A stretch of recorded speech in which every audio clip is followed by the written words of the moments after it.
by the mid-10th century, Otto of Saxony had established himself as king in northern Germany.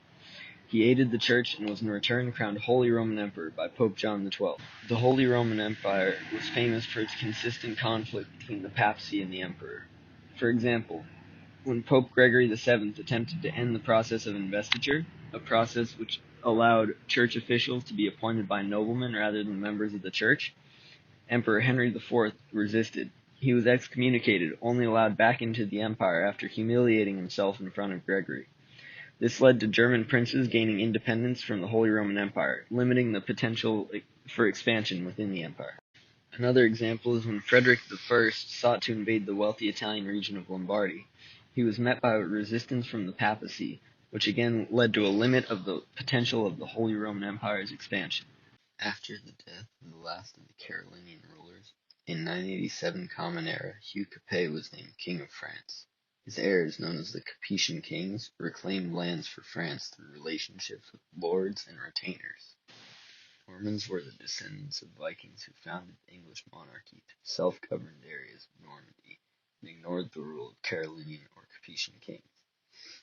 They were ruled by dukes such as Duke William of Normandy, who invaded England in 1066 and installed Norman systems while also retaining Anglo-Saxon institutions. Italy was divided into several states, city-states, and principalities, including the Papal State. Even in non-papal states, bishops had much authority, until the rising lay classes challenged them. Norman adventurers invaded Italian areas still under claim of the Byzantine Empire and various Muslim states with the approval of the papacy, effectively spreading Roman Catholicism to southern Italy. At this time, Iberia was dominated mostly by Christian states. From the mid-11th century to the late 13th century, Christians launched a campaign which left Granada as the only Muslim Iberian kingdom.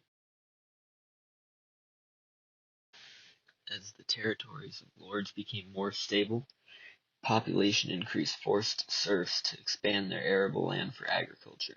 Expansion of this agricultural production was supported by lords due to its possibility for greater increase of population, which meant more taxes. Innovations in agricultural methods, such as new cycles of crop rotation and livestock cultivation, were published in vernacular language, making access to these new technologies available to the public, which led to an increased agricultural activity within medieval nations.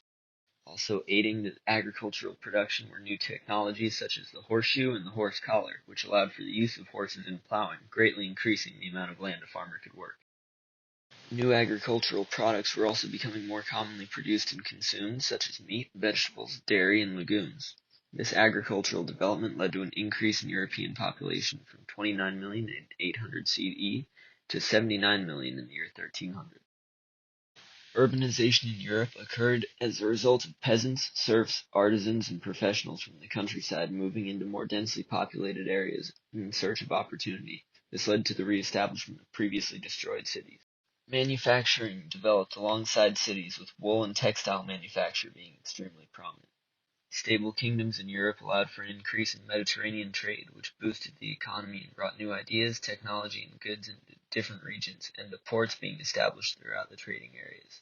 The Hanseatic League was an established trading network in the Baltic and North Sea, which dominated in fish, timber, fur, grain, and pitch trade. Medieval Europe consisted of three main classes: those who pray, those who fight, and those who work. Chivalry was a code of honor widely accepted by noblemen and knights, and consisted of polite manners and high ethical standards, and was particular in the distinction of treatment between the sexes. Troubadours were traveling poets and musicians inspired by Muslim love poems from Spain, and helped to spread chivalric values due to support from rulers like Eleanor of Aquitaine. The medieval working class in larger cities began to demand charters to be granted by local lords, and to hold them exempt from political regulation, to abolish taxes on commerce, and to allow the working class to manage their own affairs. This led to the establishment of leagues which protected commerce. Merchants and artisans established guilds which helped keep sale and manufacture of certain goods held to certain standards and processes under their jurisdiction. Guilds also became social groups which held parties and came to the aid of their members when needed. Women in medieval urban areas worked similar jobs to men and were the most prominent members of the textile, garment, and decorative arts industries. Women were accepted into most guilds and oftentimes held their own exclusive ones. French and northern Italian bishops and archbishops began forming organized schools taught by established scholars in the early 11th century to help people become educated in an increasingly developing world, with formal curriculum being established in the 12th century founded around writings in Latin and with emphasis on liberal arts. Some of these schools also offered law, theology, and medicine programs. Students and teachers organized academic guilds in the mid-12th century, and charters were passed which allowed teachers to bestow academic degrees which permitted students to teach their curriculum and work in certain fields. Places of this type of education were known as a university. The presence of Greek philosophy within schools and universities led to Aristotle's works being translated into many languages, creating new schools of thought such as scholasticism, which attempted to merge Christian beliefs and values with Greek philosophy. This school of thought was pioneered by St. Thomas Aquinas, who viewed the two schools of thought as supplementary to one another. Sacraments were holy rituals which were thought to bring spiritual blessings on the observer. Eucharist was most popular, a ritual commemorating the Last Supper in which bread would be served, saying that it was the body of Christ, and wine served, saying that it was the blood of Christ. Saints were people who had lived lives so exceptionally holy that they were held in special esteem by God. Saints who aided others in life were often prayed to by peasants in need. The Virgin Mary was the saint mother of Jesus who exemplified the Catholic ideals of womanhood and was widely worshipped by Catholics. Relics were the possessions or aspects of a saint or holy figure, such as blood, clothes, and hair, which themselves were regarded as holy by many Catholics. A pilgrimage is a religious journey to a holy site, which was the site of a relic or a major religious event. Saint Dominic and Saint Francis pioneered movements which emphasized spiritual values over material. Friars known as Franciscan and Dominican monks or mendicants would beg in the streets for food and perform sermons for public audiences, attempting to bring heretics back to the Catholic Church. Waldensians were a religious heretical group who fought against the Roman Catholic clergy's immoral and corrupt behavior and promoted a more modest lifestyle. Cathars were another heretical group who advocated for separation from the material world and were prominent in southern France and northern Italy.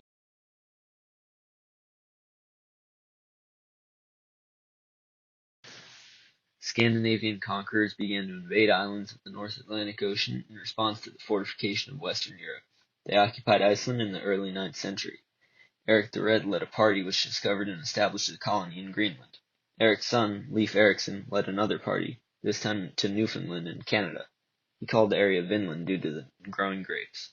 The kings of Norway and Denmark converted to Christianity in the 10th century. Iceland became Christian somewhere between the years 999 and 1000 CE. Sweden and Finland adopted Christianity in the 12th to 14th centuries. Templars, Hospitallers, and the Teutonic Knights established Christian presence in the Baltic lands against Muslims and pagans, and actively suppressed all other religions in that area. Sicily had been conquered by Muslims in the 9th century. It was reclaimed by Christian Normans during the 11th century.